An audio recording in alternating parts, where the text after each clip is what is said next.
Hello and welcome to the Geek Embassy Watches Ready Player One. I am your host, Dante Bucheri, and I'm here today with Nicole, Regina, Tahani, Max, and Evan. How is everybody tonight? Woo! Glorious. Fantastic. See, this is exactly the kind of introduction that I wanted. And I wanted that level of enthusiasm.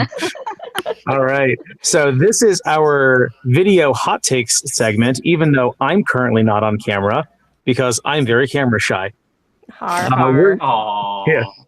We are going to ask our panel some rapid fire questions about Ready Player One, which we're following up with a podcast that we've already recorded, spoiler alert, and is going to be available on all of our feeds, on Stitcher, on Podbean, on Apple Podcasts, pretty much wherever you can get your audio content, that's where we're going to be. So let's start with you, Regina. Who is your favorite character in this movie? Oh, man.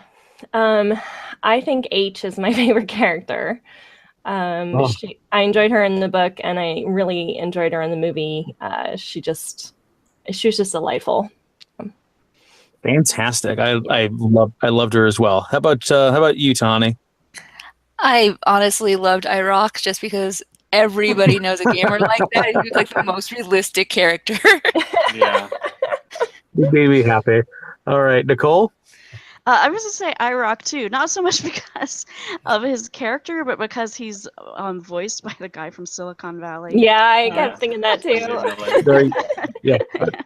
I don't know him from Silicon Valley, but I knew him as the bartender from Deadpool, and as soon as I placed the voice, I was like, oh god, this is even better. Right, yes. All right, Max? I was actually thinking maybe Irock because of just the character that he was. It's like, oh no, I've got a repetitive stress injury from looking down. If you could move over to the left, that'd be great. But I'm gonna go a little bit of a different route. I'm gonna say Daitao and Xiao, Toshiro and Zhou. I'm probably making the names. Mostly Xiao because he is the most badass 11-year-old. Right. He needs a t-shirt. And he's sarcastic as all hell. Do I need to wear a sign that says, yes, I am 11? Shoot me first. Shoot me first. Yep, Yeah. that was great. So, Yeah, Yeah. that's fun. All right, cool. Evan, how about you? I'm going to say Artemis because I liked the character a lot more in the book. I felt like she was a lot stronger there, but specifically the performance given by the actress in this movie I felt was very, very good. Yeah. And she managed to make the character...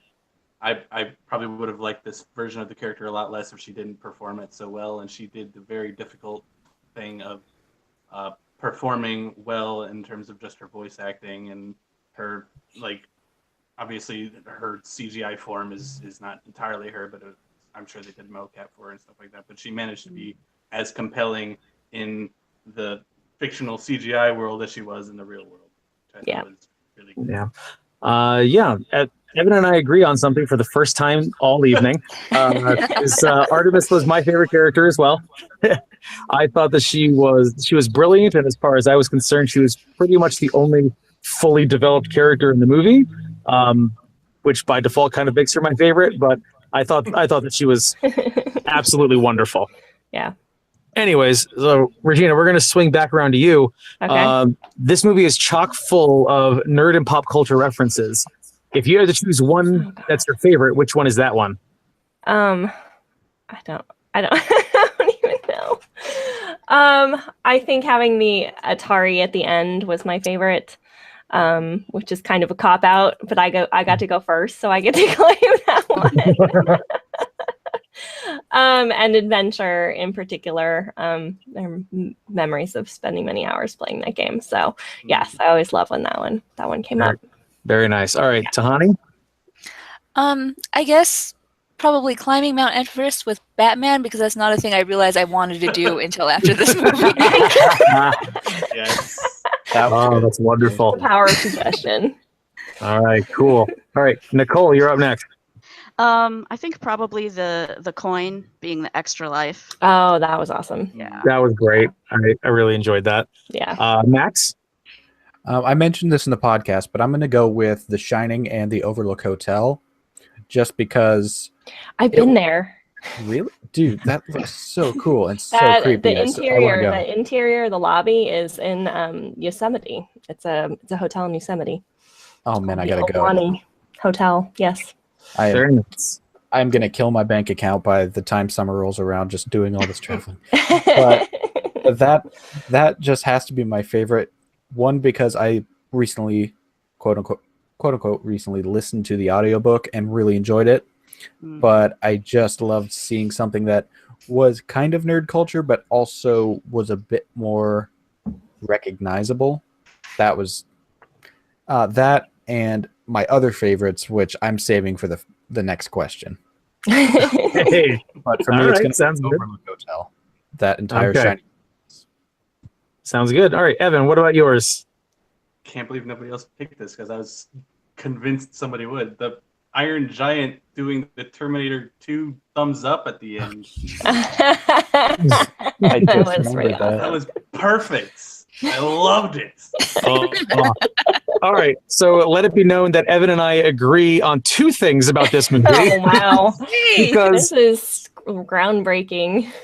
because I was ready for that scene to be over, and then she finally falls into the pit, and I looking at the screen like, okay, cool, she's falling into the pit, great, and then they do the thumbs up at the end, and I squealed for the first time in that movie, an hour and 45 minutes in. I was like, I love this reference. This is the best. Because it was just wonderful. It was the most perfect thing that they could have put in the movie. That was good. That was good. All right, so Regina, back to you. Favorite scene? The scene in where Artemis and Percival meet in person for the first time on the You Ruth? stole mine. I knew somebody was going to take that. I love that scene. I loved just the subtlety of it, the fact that they were outdoors for one of the first times. Of a scene where they had like multiple characters together out of doors. I thought that was really great. And that she was kind of like this freedom fighter and part of this resistance that we don't really know anything about and unfortunately didn't learn much more about. But I love the way that scene was constructed and the way that they acted it. I thought was really great. So. All right, awesome. So Tahani? I honestly really like that part where Artemis digitized her birthmark for her avatar, because having an avatar is such a huge part of being what you wish you could be, and she takes a part of herself and is like, this is part of who I am. I just thought that was a neat scene. Yeah, I like that too. Yeah. Awesome. All right. What about you, Nicole? Like I said, same as Regina when he first meets Artemis. But one of the reasons for that is because that's the last scene in the book. And I said that to Isaac when we came out. I'm like, why am I getting the end of the book in the middle? Right. But it was still really well It's still done. good, yeah. Yeah. All right, cool. So Max, what about yours? Wing Gundam. Okay. The best Yeah. part of any movie. Like, oh my, that was just it for me. As soon as it got to that part, I was like, okay, this movie's not taking itself seriously. This is just great. That was my kind of just, that just nailed it for me. That was my bit. I really did enjoy that. It took me a while to realize that it wasn't Voltron, but I still enjoyed it all the same. Didn't he come out of the ship from Firefly? Yeah. I thought that was Serenity. Yeah. But Yeah, I only Serenity. got like a frame of it. Yeah. So I wasn't sure, but I was book, like, Parzival has one of those. Just saying. okay, Parzival. All right, And an Evan. X-Wing. Evan, what about I yours? just like the entire final battle is probably just mine because that was exactly what that should have been. Just seeing absolutely everybody come out of the cracks and just everything from anything all coming out of everywhere and just like the people versus the corporation. The corporation, and just the way it just absolutely every part of it, just from the Halo The Spartans. soldiers coming Spartans, in, yeah. and That the was Spartans, great. That was and good. the Chucky, Chucky. Iron Giant, just absolutely everything all together in just one spot. I loved it. It was beautiful. Awesome. All right. So my favorite scene, I honestly am shocked to hear that this was nobody else's favorite scene, but it was the final stage when Parzival finally is actually awarded the Easter egg. And the entire scene with Halliday, or rather with Halliday's conscience inside of his childhood bedroom. The entire scene from beginning through the moment that Halliday walks through the door and says, "It was great meeting you, Parzival," and just shuts it behind him. It was beautifully acted. It was beautifully scripted.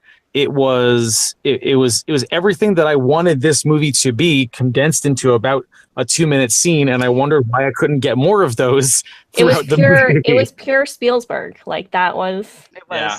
that moment was Spielberg right there. Like that was it. It might have been the only pure true moment. That was 100% him, but that was it. That was when the music was playing. That's when the music was playing that I talk about in the podcast episode. But yeah. Awesome. And it's also an Easter egg for the book because the second key is found in that room in the book. Yep. So it's like an Easter egg for the book in this movie that has like hardly any of the book actually in it. Not that I have feelings about that you can hear about also on the podcast, but I have feelings you can hear about on the podcast. We all have a lot of feelings, is basically how this goes. Welcome to TGE, the therapy session. Most of us. I'm just like, well. All right. So, last rapid fire question, Regina. We're back to you. Letter grade for this movie. I give it a solid B. Awesome. Fantastic. Tahani? I'd probably give it a C for an overall movie. Definitely listen to the podcast for all the reasons. Awesome. All right. Nicole? B-. Cool. Max? I'm giving it a C. I feel like I've seen this movie before. All right. Evan? I'd give it a B+. Oh. Better. Okay. I'm giving it a D+ for Dante. Hey, we're not the last. We're not booing anybody on this podcast. Anyways. Not over.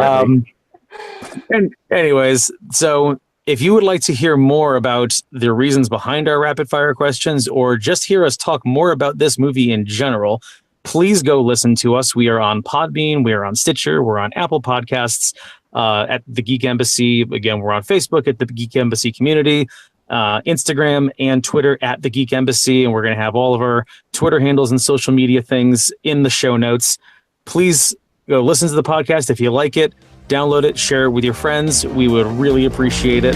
And thank you so much for taking the time to watch our video today. And until next time, get your geek on. Good night.